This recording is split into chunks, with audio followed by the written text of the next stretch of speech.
जानकी कान्तस्मरणं जय जय राम राम। नमः पार्वती पतये हर हर महादेव। गोपिका जीवनस्मरणं गोविन्द गोविन्द। सद्गुरुनाथ महाराज की जय।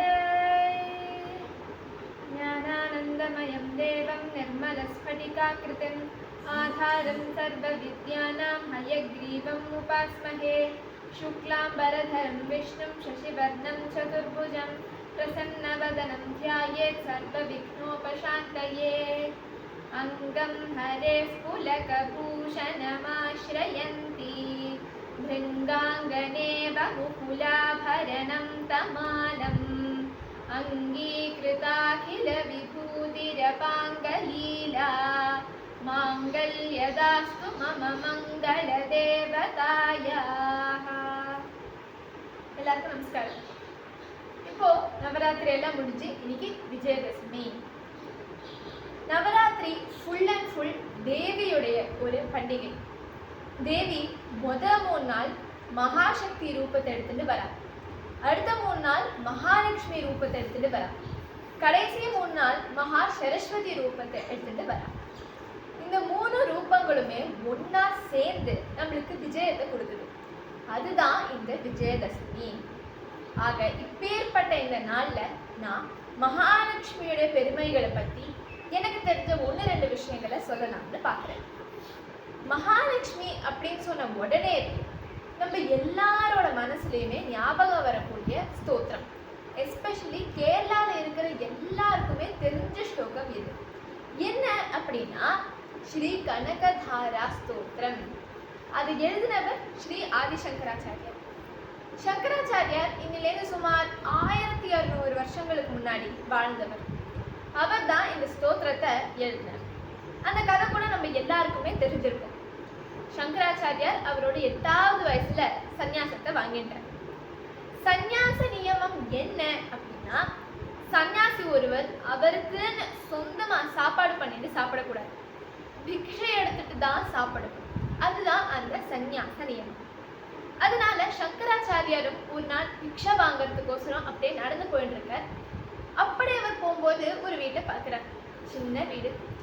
அந்த வீட்டுல யார் இருந்தா அப்படின்னா ஒரு வயசான பாட்டி. அவளும் ரொம்ப தரித்திரமா ரொம்ப ஏழையா இருந்தா. அவ போட்டுட்டு இருந்த ட்ரெஸ்ஸை வச்சே கண்டுபிடிச்சிடலாம் அவ ஏழை அப்படின்ட்டு. ஏன்னா ட்ரெஸ் எல்லாம் அங்கங்க கிழிஞ்சு போயிருந்தது, ரொம்ப பழைய ட்ரெஸ்ஸா இருந்தது. அது மட்டும் இல்லாம அந்த ஒரு ட்ரெஸ்ஸை தவிர அவளுக்கு போட்டுக்கிறதுக்குன்னு வேற எந்த ஒரு விதமான ட்ரெஸ்ஸுமே இல்லையா.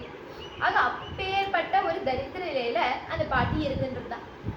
சரி வந்துட்டோமே அப்படிங்கிறது ஒரே காரணத்துக்கோசரம் பவதி பிக்ஷாம் தேஹி அப்படின்ட்டு சங்கராச்சாரியார் கேட்கிறார். அது கேட்ட உடனே அந்த பாட்டிக்கு மனசு ரொம்ப சங்கடமா போயிடுறது. ஏன்னா சன்னியாசி ஒருத்தர் வந்திருக்கார், பிக்ஷை கேட்கிறார், கொடுக்கறதுக்கு ஒன்றும் இல்லை அப்படின்னு சொல்லக்கூடாது. என்ன பண்றதுன்னு தெரியல, அதனால அப்படியே உட்கார்ந்துட்டு இருக்கா. அப்ப சங்கராச்சாரியார் மறுபடியும் பவதி பிக்ஷாம் தேஹி அப்படின்னு கேட்கிறார். சரி யாரு தான் வந்திருக்கா அப்படின்னு பார்த்தா ஒரு சின்ன குழந்தை. முகம் அப்படியே சூரியனை போல ஜொலிக்கிறது, தக தக தக தகன்னு. அந்த ஞானத்தினால, ஞான சூரியன் ஞான பாஸ்கரன்லாம் சொல்லுவோம் இல்லையா, அந்த ஞானத்தினால முகம் அப்படி ஜொலிக்கிறது. அப்பேற்பட்ட அந்த முகத்தை பார்த்த உடனே கொடுக்கறதுக்கு ஒன்றும் இல்லை அப்படின்னு அந்த பாட்டிக்கு சொல்ல மனசே வரல. ஏதாவது ஒன்று கொடுத்தாகணும் அப்படின்னு தோணி போயிடுறது. அன்னைக்கு முந்தின நாள் சமைச்ச காயோ கூட்டோ பருப்போ சாதமோ ஏதாவது ஒன்று மிஞ்சிருக்குமே, அதை கொடுக்கலான்னு பார்த்தா அன்னைக்கு முந்தின நாளோ ஏகாதசியா போயிடுறது. பாட்டி அந்த நாள் முழுக்க விரதத்துல இருந்ததுனால எதுவுமே சமைச்சிக்கல. என்னடா பண்றது அப்படின்ட்டு யோசிச்சுட்டு இருக்கும் போதுதான் பாட்டிக்கு திடீர்னு ஒரு ஐடியா வந்தது. ஏகாதசி விரதம் இருக்கிறவா யூஸ்வலி அவளோட விரதத்தை எப்படி பூர்த்தி பண்ணிப்பா அப்படின்னா, மறுநாள் அதாவது துவாதசியில நெல்லிக்காவை சாப்பிட்டுட்டு தான் அவளோட விரதத்தை பூர்த்தி பண்ணிப்பாங்க. அப்ப அந்த நெல்லிக்காவை இந்த பால சன்னியாசிக்கு கொடுக்கலாம் அப்படின்ட்டு அந்த பாட்டிக்கு ஒரு ஐடியா வந்துச்சு. அப்ப அந்த நெல்லிக்காய் உட்காந்து தேடுறா தேடுறா தேடுறா கடைசியில பார்த்தா ஒன்னே ஒன்று மூலையில மேலே கிடந்தது. அதுவும் என்ன வாடி வதங்கி சுருங்கி போயிருந்தது. அதை பார்த்தா நெல்லிக்கானே யாரும் சொல்ல மாட்டா, சுண்டக்காய் மாதிரி இருந்தது நூல். இப்போ இது கொடுக்கலாமா வேண்டாமான்னு தெரியல, அதனால அப்படியே நின்றுட்டு இருக்கா.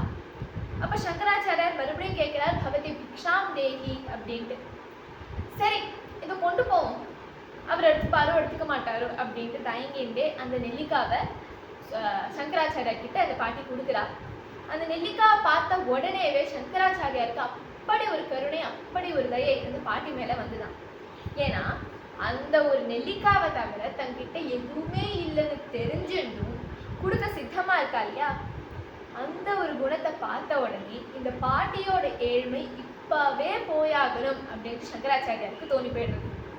இது எப்ப நடக்கும் அப்படின்னா, அந்த மகாலட்சுமியோடைய ஒரு கருணை வேணும். அந்த தேவியோட கடைக்கண் பார்வை இல்லாம இந்த பாட்டியோட ஏழ்மை போகாது அப்படின்னு சங்கராச்சாரியார் தெரிஞ்சுக்கிறார். அதனால அந்த தேவியவை ஸ்துதி பண்ற.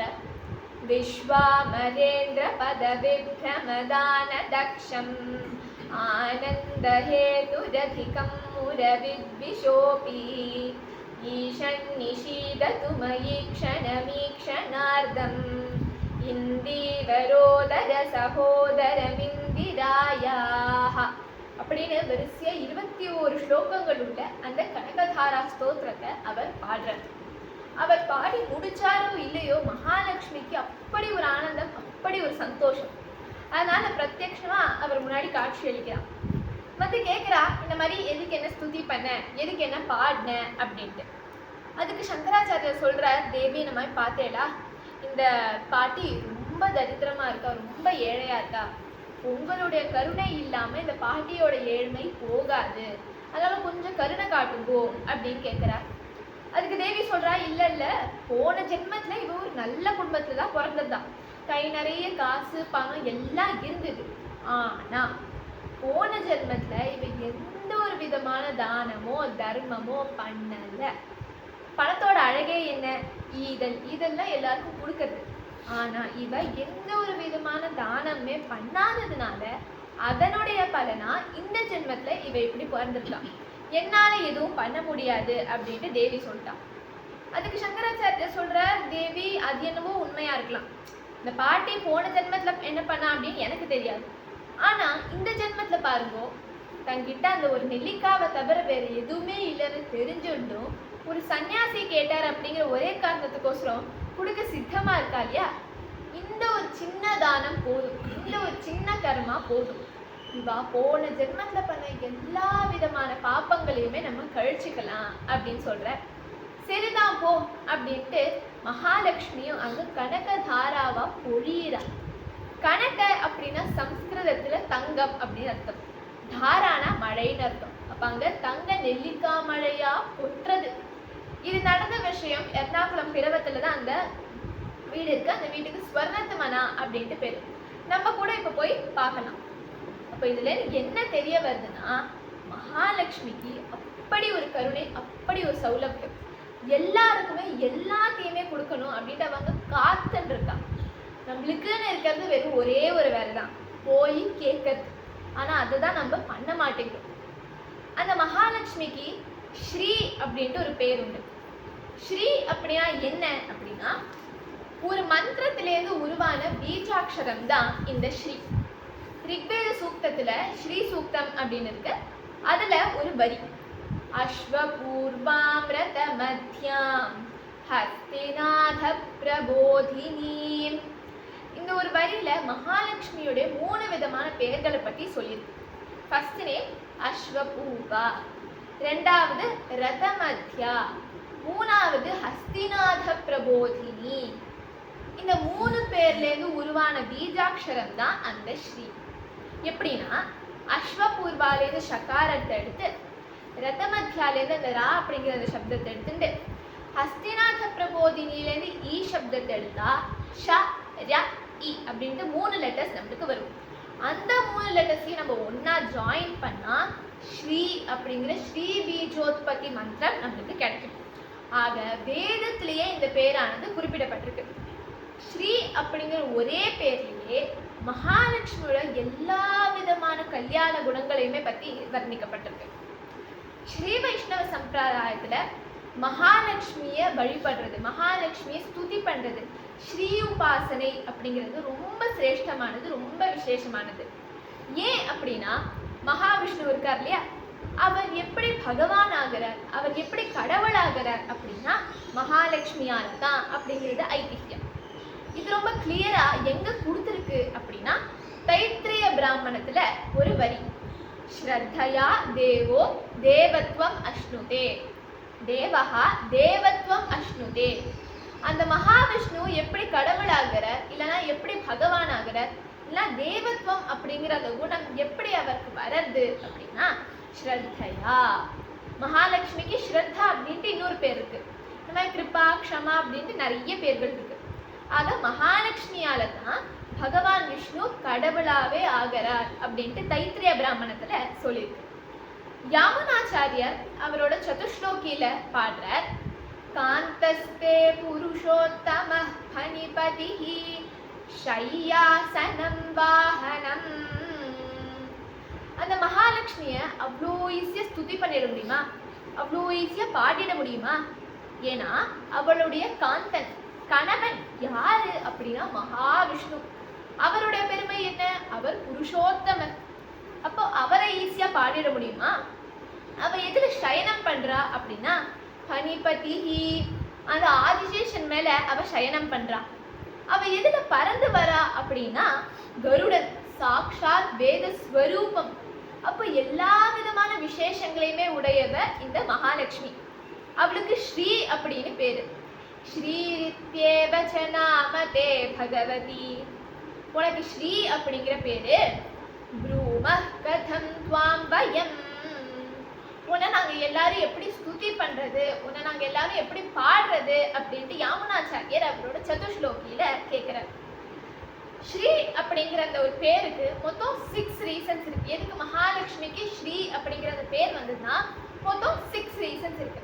என்ன அப்படின்னா ஸ்ரீயதே இதி ஸ்ரீஹி, ஸ்ரயதே இதி ஸ்ரீஹி, ஸ்ருணோதி இதி ஸ்ரீஹி, ஸ்ராவயதே இதி ஸ்ரீஹி, ஸ்ருணாதி இதி ஸ்ரீஹி, ஸ்ரீநாதி இதி ஸ்ரீஹி. இதெல்லாம் என்ன அப்படின்றத வரிசையா ஒன்று ஒன்றா பார்ப்போம். முதல் விளக்கம், ஸ்ரீயதே இதி ஸ்ரீஹி. ஸ்ரீயதே அப்படின்னா காப்பாத்துறாள். யாரையெல்லாம் அவ காப்பாத்துறா? ஸ்ரீயதே ஆஸ்ரிதான். யாரெல்லாம் அவளை சரணாகதி பண்றாளோ, யாரெல்லாம் அவளை அண்டி வராளோ, அவ எல்லாரையுமே மகாலட்சுமி காப்பாத்துறதுனால அவளுக்கு ஸ்ரீ அப்படிங்கிற பேரு. அடுத்த விளக்கம், ஸ்ரயதே இதி ஸ்ரீ. ஸ்ரயதே தான் சரணடைறாளாம். அவ யார சரணாகதி பண்றா அப்படின்னா ஸ்ரயதே பகவந்தம். அந்த மகாவிஷ்ணுவை தவிர அவ வேற யாரும் சரணாகதி பண்ண போறா? அப்ப அந்த மகாவிஷ்ணு அவ சரணாகதி பண்றதுனால அவளுக்கு ஸ்ரீ அப்படிங்கிற பேரு. ஆனா அவ எதுக்கு அந்த பகவானை சரணாகதி பண்ணணும்? நம்மளுக்காக தான், நம்மளுக்கோசம் தான். நம்ம எல்லாரும் எல்லா விதமான பாப்பங்களையுமே பண்றோம். ஆனா எல்லாருமே மகாவிஷ்ணுவை சரணாகதி பண்றது இல்லை. அதனால தான் அவ நம்மளுக்கோசரம் மகாவிஷ்ணுவை சரணாகதி பண்றா. அதனால அவளுக்கு ஸ்ரீ அப்படிங்கிற பேரு. அடுத்த விளக்கம், ஸ்ருணோதி இதி ஸ்ரீ. கேட்கிறாளாம். பக்தர்களோட எல்லா விதமான கோரிக்கைகளையுமே அவ கேட்கிறாளாம். அதே மாதிரி கம்ப்ளைண்ட்ஸுமே அவ கேட்கிறாளாம். நம்ம எல்லாரும் என்ன பண்றோம்? காதில் அழகா தோடெல்லாம் போட்டுட்டு, நிறைய நெக்லஸ்லாம் போட்டுட்டு, அழகழகா ட்ரெஸ் எல்லாம் போட்டுட்டு, மகாலட்சுமி எனக்கு இது இல்லை அது இல்லை, எனக்கு இது வேணும் அது வேணும்ட்டு இன்னும் கேட்டுதான் இருக்கும். அவ மறுபடியும் திருப்பி கேள்வியெல்லாம் கேட்கறது இல்லை. இந்த மாதிரி உங்ககிட்ட இத்தனை இருக்கே, நீ எதுக்கு அதெல்லாம் கேட்குற அப்படின்ட்டு அவ கேள்வியெல்லாம் கேட்கறது இல்லை. நம்ம என்ன சொன்னாலும் அதை அவ பொறுமையா கேட்கிறாளாம். அதனால அவளுக்கு ஸ்ரீ அப்படிங்கிற பேரு. அடுத்த விளக்கம், ஸ்ராவயதே இதி ஸ்ரீ. நம்மளோட கோரிக்கைகளை கேட்டா மட்டும் போதுமா? அந்த மகாவிஷ்ணு கிட்ட சொல்லணும்ல, அதையும் அவ பண்றாளாம். நம்மளோட எல்லா விதமான கோரிக்கைகளுமே கரெக்ட் டைமா பார்த்து மகாவிஷ்ணு கிட்ட எடுத்து சொல்றதுனால அவளுக்கு ஸ்ரீ அப்படிங்கிற பேரு. அடுத்த விளக்கம் என்ன அப்படின்னா ஸ்ருணாதி இதி ஸ்ரீ. காப்பாத்துறாங்க, ரிமூவ் பண்றாங்க. நம்மளோட எல்லா விதமான பாப்பங்களையுமே அலம்பி தொடச்சாமல ரிமூவ் பண்றதுனால அவளுக்கு ஸ்ரீ அப்படிங்கிற பேரு. லாஸ்ட் அண்ட் ஃபைனல் விளக்கம் என்ன அப்படின்னா ஸ்ரீநாதி இதி ஸ்ரீ. இணைக்கிறாள். ஜீவாத்மாவை பரமாத்மாவோட இணைப்பதுனால அவளுக்கு ஸ்ரீ அப்படிங்கிற பேரு. நாம எல்லாருமே தான் ஜீவாத்மாக்கள். அப்ப அந்த பரமாத்மா யாரு? ஸ்ரீயப்பதி ஸ்ரீமன் நாராயணன். அவர் தான் அந்த பரமாத்மா. ஆக நம்ம எல்லாரையுமே அந்த பரமாத்மாவோட இணைப்பதுனால அவளுக்கு ஸ்ரீ அப்படிங்கிற பேர். ஆக இந்த ஸ்ரீ அண்ட் நாராயணன் இவா 2 பேரும் தான் திவ்ய தம்பதிகள். ஸ்ரீ வைஷ்ணவ சம்பிரதாயத்துல ஒரு ஸ்லோகம், குருப்யா தத் குருப்யஷ்ச நமோ வாக்கம் அதீமஹே விருணீமஹே ச தத்ராத்யௌ தம்பதி ஜெகதாம்பதி அப்படின்ட்டு. இந்த 6 தம்பதியான ஸ்ரீ அப்புறம் நாராயணரை நான் வணங்குகிறேன் அப்படின்ட்டு இந்த ஸ்லோகத்தை சொல்லிட்டு தான் ஸ்ரீ வைஷ்ணவ சம்பிரதாயத்துல எந்த ஒரு விதமான பிரேயர்ஸ் ஆகட்டும் பிரார்த்தனையாகட்டும் அவ ஸ்டார்ட் பண்ணுவாங்க. அப்போ கூரத்தாழ்வார் அப்படின்ட்டு ஒரு வைஷ்ணவாச்சாரியர் அவர் சொல்ற இந்த நாராயணருக்கு ஒரு பேர் என்ன அப்படின்னா ததிங்கித பராதீனஹா அப்படின்ட்டு அந்த நாராயணருக்கு ஒரு பேர் இருக்கான். இந்த பேருக்கு என்ன அர்த்தம் அப்படின்னா மகாவிஷ்ணு அவர் தான் எல்லா விதமான உலகத்தையுமே படைத்தவர், அழிக்கக்கூடியவர், அப்புறம் காப்பாற்றக்கூடியவர். இதுல எந்த ஒரு விதமான கொஸ்டின்ஸோ எந்த ஒரு விதமான டவுட்டோ கிடையாது. அவர் சர்வசக்திசாலி. ஆனா அவர் என்ன பண்றார் அப்படின்னா எந்நேரமுமே மகாலட்சுமி என்ன நினைக்கிறா, அவளோட மனசுல என்ன ஓடுது, நம்ம பண்ணக்கூடிய விஷயம் மகாலட்சுமிக்கு பிடிச்சிருக்கா பிடிக்கலையா அப்படின்ட்டு எந்நேரமே மகாலட்சுமியை பத்தியே அவர் சிந்தனை பண்ணிட்டு இருப்பாராம். அந்த தேவியுடைய கடைக்கண் பார்வைக்கு ஒரு அடிமையாட்டம், பராதீனஹா அப்படின்னா அடிமையாட்டம், அவர் அவரோட எல்லா விதமான லீலைகளுமே பண்ணுவாராம். அவரோட ஃபேஷியல் எக்ஸ்பிரஷன்ஸ், இங்கிதம் அப்படின்னா ஃபேஷியல் எக்ஸ்பிரஷன்ஸ், பாடி லாங்குவேஜ், அதை வச்சு அவர் கண்டுபிடிச்சிருவாரா நம்ம பண்ணக்கூடிய விஷயம் மகாலட்சுமிக்கு பிடிச்சிருக்கா பிடிக்கலையா அப்படின்ட்டு. அவரோட ஒரே கோல் மகாலட்சுமியை சந்தோஷப்படுத்தணும், மகாலட்சுமியை திருப்திப்படுத்தணும் அப்படின்ட்டு. அதனால அவருக்கு ததிங்கித பராதீனஹா அப்படின்ட்டு ஒரு பேராம். ஆக இந்த ஸ்ரீய நாராயணர் கிட்டேருந்து பிரிக்க முடியாது, இந்த நாராயணர் கிட்டேருந்து ஸ்ரீ விலக மாட்டா. அதனாலதான் அவருக்கு ஸ்ரீமன் நாராயணன் அப்படின்ட்டு ஒரு பேரு.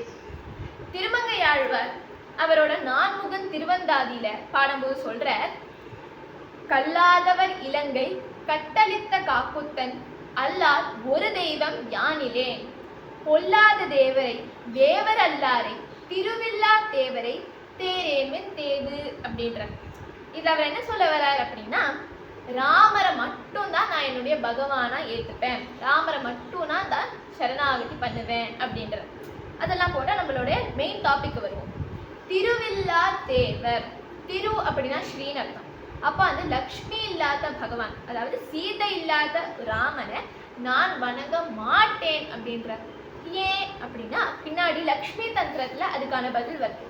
லக்ஷ்மி தந்திரத்துல என்ன சொல்லியிருக்கு, லக்ஷ்மியா சக ரிஷிகேஷோ தேவ்யா காருண்ய ரூபயா ரக்ஷகா சர்வ சித்தாந்தே வேதாந்தே பிச்ச கீயதே. இதுக்கு என்ன அர்த்தம் அப்படின்னா, ரக்ஷகா பகவான் எப்படி ரக்ஷகர் ஆகிறார் அப்படின்னா அந்த மகாலட்சுமியால தான். மகாலட்சுமி இருக்கும்போது பகவான் கருணையாகிறார், சாந்தமாகிறார், சரி போனா போட்ட மன்னிச்சு விடுவோம் அப்படிங்கிற அந்த குணம் வர்றது. இப்போ ஒருத்தரை காப்பாற்றணும் அப்படின்னா அந்த கைண்ட்னஸ் கிரேஸ் எல்லாம் வரணும் இல்லையா. மகாலட்சுமி இருக்கும்போது மகாவிஷ்ணுக்கு எல்லா விதமான பொறுமை எல்லாமே அவருக்கு வரதான். மகாலட்சுமி இல்லை அப்படின்னா அவர் பொல்லாத தேவராயிடுறாராம், ஸ்ட்ரிக்ட் ஆயிடுறாராம். ஆனா மகாவிஷ்ணு ஏன் ஸ்ட்ரிக்ட் ஆகணும்? ஏன்னா மகாவிஷ்ணு தான் எல்லா விதமான ஜீவாத்மாக்களையுமே படைத்தவர் இல்லையா. அப்படி அவர் படைக்கும் போது இந்த ஜீவாத்மாக்கள் மறுபடியும் தன்னையே அடையணும் அப்படின்னு அவர் ஆசைப்படுறார். ஆனா இந்த ஜீவாத்மாக்களுக்கு தெரியாது எப்படி பகவான் அடையிறது அப்படின்ட்டு. அதுக்கோசரம் அவர் வேதங்களை படைக்கிறார். ஏன்னா வேதத்துல எல்லாமே கிளியரா சொல்லியிருக்கு, எப்படி பகவான் அடையிறது அப்படிங்கிற எல்லா விஷயமுமே ரொம்ப கிளியரா வேதத்துல சொல்லியிருக்கு. அப்போ ஒரு மேனுவல் ஆட்ட அந்த வேதங்களை அவர் படிக்கிறார். அப்புறம் தான் தெரிஞ்சுக்கிறார் இந்த ஜீவாத்மாக்கள் இந்த வேதங்கள், உபனிஷத், இதிகாசம், புராணங்கள் எல்லாம் படிச்சுட்டு நம்மள அடைய போறது இல்லை அப்படின்ட்டு அவர் தெரிஞ்சுக்கிறார். அதனால அவருக்கு ஜீவாத்மாக்கள் மேல ஒரு கருணை வருது. அதனால அவர் என்ன பண்றார், தானே அவதாரம் பண்றார். மத்ஸ்யனா அவதாரம் பண்றார், கூர்மரா அவதாரம் பண்றார், ராமன், கிருஷ்ணன் அப்படின்ட்டு எத்தனையோ விதமான அவதாரங்கள் பண்றார். அப்படி அவர் அவதாரம் பண்ணும்போது எல்லாருக்குமே மோட்சத்தை கொடுக்குறார். அதே மாதிரி பகவானை எப்படி அடையிறது அப்படிங்கிறத பிராக்டிக்கலாவே அவர் காட்டுறார்.